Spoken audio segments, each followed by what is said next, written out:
April 12 IPL 2025 points టేబుల్లో 9వ స్థానంలో ఉంది ముంబై ఇండియన్స్. ఈ అమ్మాయి తర్వాత ఇక టేబుల్లో ఉన్నది చెన్నై మాత్రమే. కట్ చేస్తే నిన్న ఏప్రిల్ 23 అంటే 9 రోజుల గ్యాప్. ఈ 9 రోజుల గ్యాప్లో 4 మ్యాచ్లు ఆడింది ముంబై. ఆడిన 4గింట్లో 4 గెలుచుకుని నిన్న టేబుల్ టాప్ 3కి చేరిపోయింది. ఆడిన 9 మ్యాచ్ల్లో 5 విజయాలు 4 పరాజయాలతో 10 పాయింట్లతో ప్రస్తుతం టాప్ 3లో దూసుకొచ్చింది ముంబై ఇండియన్స్. ముంబై పైన ఉన్న ఢిల్లీ, గుజరాత్లకు ముంబై కంటే 2 పాయింట్లే ఎక్కువ ఉన్నాయి. అంటే ఒక్క మ్యాచ్ తేడా మాత్రమే. ఇది ఈ ఐపీఎల్లో ముంబై తన ప్లే ఆఫ్ ఆశలను కాపాడుకున్న విధానం.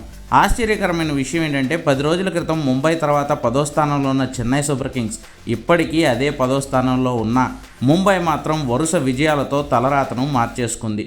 2014-15 సీజన్లలోనూ ఇలానే మ్యాజిక్ చేసింది ముంబై. ముందు వరుసగా 5 ఓటములు, తర్వాత గేర్లు మార్చి దూసుకెళ్ళి ప్లే ఆఫ్స్లో నిలబడడం లాంటివి ముంబైకి బాగా అలవాటైన పనులే. సో ఈసారి కూడా తన సంప్రదాయాన్ని ఫాలో అయిన ఎంఐ ప్లే ఆఫ్ రేసులో బలంగా నిలబడడంతో పాటు మిగిలిన జట్టుకు స్ఫూర్తిదాయకంగా నిలుస్తోంది.